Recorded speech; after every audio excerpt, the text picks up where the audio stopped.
Hello everyone. I know that you would have heard the term tariff, but ever wondered what it actually means?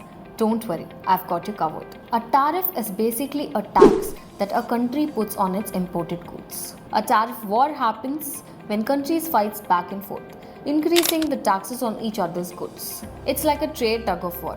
And guess who gets caught in the middle? It's us, the consumers. Tariff war usually starts when a country wants to protect its local business and reduce how much it imports. But the other country doesn't sit quietly. It will slap back with its own tariff. And this will continue till it becomes a full-blown trade battle. Take the US and China war.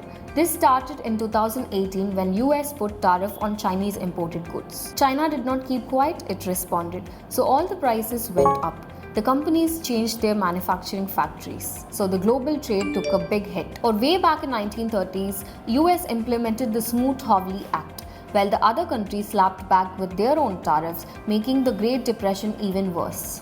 With the tariff war happening right now, let's see what does this mean for India. For India, it's a mixed bag.